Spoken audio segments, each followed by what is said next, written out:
Sa loob ng libu-libong taon, ang sangkatauhan ay nag-iwan ng mga kwento na kaukit sa bato, isinulat sa luwad at ipinasa sa salinlahi.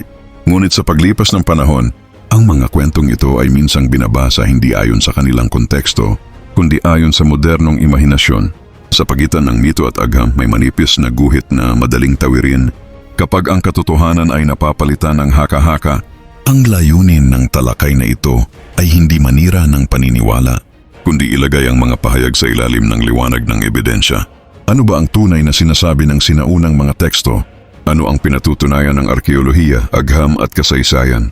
At alin sa mga larawang ating napapanood ang lehitimong ebidensya at alin ang bahagi lamang ng fringe interpretation? Sa paghihiwalay ng katotohanan mula sa mito, sisikapin nating maunawaan kung ano ang totoo. Hindi dahil ito ay kapanapanabik, kundi dahil ito ay totoo. Upang maunawaan natin, ating tatalakayin ang mga sinaunang teksto ayon sa tamang konteksto, ang ebidensya ng arkeolohiya at ang paliwanag ng modernong siyensya. Sa pamamagitan nito, ating susuriin kung alin ang may matibay na batayan at alin ang nananatiling haka-haka. Unang talata, arkeolohiya at orihinal na teksto. Ang pinakaunang ebidensya laban sa ideya ng Anunnaki bilang alien ay mismong nagmumula sa arkeolohiya at orihinal na Sumerian cuneiform tablets. Ang mga tablet na ito ay binabasa at isinasalin ng mga lehitimong Assyriologist mula pa noong ika-19 na siglo. Sa lahat ng opisyal at akademikong salin mula sa British Museum, University of Chicago at iba pang institusyon, ang salitang Anunnaki ay malinaw na tumutukoy sa mga Diyos sa relihiyosong paniniwala ng Mesopotamia, hindi sa mga nilalang mula sa ibang planeta. Wala ni isang tablet na nagsasabi ng interstellar travel, advanced technology o genetic engineering. Yang mga kwento sa mga tablet ay may parehong istruktura ng ibang sinaunang relihiyon. May Diyos ng langit, lupa, kamatayan at kapangyarihan. Ang pagbasa sa mga tekstong ito bilang literal na siyensya ay isang paglabag sa tamang historical method, sapagkat ang mga ito ay isinulat bilang panrelihiyong panitikan, hindi bilang record ng teknolohiya o agham. Pseudo-scholarship. Ang ideya na ang Anunnaki ay mga alien ay nag-ugat sa di-akademikong pagsasalin na hindi kinikilala ng alinmang universidad o profesional na samahan ng linguistika.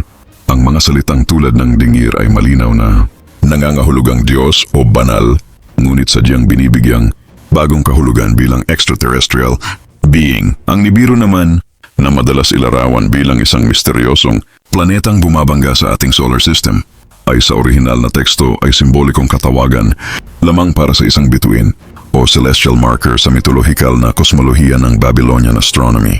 Walang ebidensya sa modernong astronomiya mula sa NASA hanggang ESA na may umiiral o paparating na planetang ganito. Ang ganitong mga reinterpretasyon ay tinatawag sa akademya bilang fringe theory dahil gumagamit ito ng piling salita habang binabaliwala ang buong konteksto ng wika at kultura. Sa kabuuan, ang mga pahayag tungkol sa mga nilalang na di umano'y lumikha sa sangkatauhan ay walang matibay na pundasyon sa arkeolohiya, agham o orihinal na mga teksto. Kapag sinuri ang ebidensya mula sa tamang pagsasalin ng sinaunang sulatin, sa natuklasan ng modernong siyensya, at sa lohikal na pagsusuri ng kasaysayan, malinaw na ang mga kwentong ito ay produkto ng maling interpretasyon at hindi ng aktwal na pangyayari. Ang mga sinaunang tablet ay hindi tala ng teknolohiya kundi mga panrelihiyong akda. Ang mga larawang ipinapakita ay hindi patunay kundi rekonstruksyon, at ang mga video na tila kapanipaniwala ay nananatiling fringe hanggat walang pisikal at nasusuring ebidensya. Ang agham, lalo na ang genetika at evolusyon, ay nagbibigay ng malinaw at tuloy-tuloy na paliwanag sa pinagmulan ng tao, isang paliwanag na hindi nangangailangan ng lihim na tagapaglikha mula sa ibang mundo. Sa huli, ang katotohanan ay hindi nasusukat sa kung gaano ito kahindik o kahanga-hanga, kundi sa kung gaano ito kayang patunayan. Ang tunay na kaalaman ay hindi natatakot sa pagsusuri, at ang ebidensya ang huling humahatol sa pagitan ng haka-haka at realidad. Sa mundong puno ng ingay, mas madaling maniwala sa kwentong nakakaaliw kaysa sa katotohanang nangangailangan ng pagsusuri. Pero ang tanong, takot ba tayo sa katotohanan o tamad lang ba tayong hanapin ito? Ang kasaysayan ay hindi nabubura dahil lamang sa pagdududa. Hindi ito nababago ng opinyon at lalong hindi ng panunuya. Kung ang isang ideya ay kayang gumuho sa simpleng tanong, baka hindi ito katotohanan. Ngunit kung ang katotohanan ay nananatili kahit sa lain ng panahon, lohika at ebidensya, marahil ito ang dapat pag-isipan, hindi pagtawanan. Hindi kita hinihila sa paniniwala. Hinahamon lang kitang mag-isip. Ako si Red, at minsan, ang pinakamapanganib na tanong ay ang tanong na iniiwasan nating sagutin.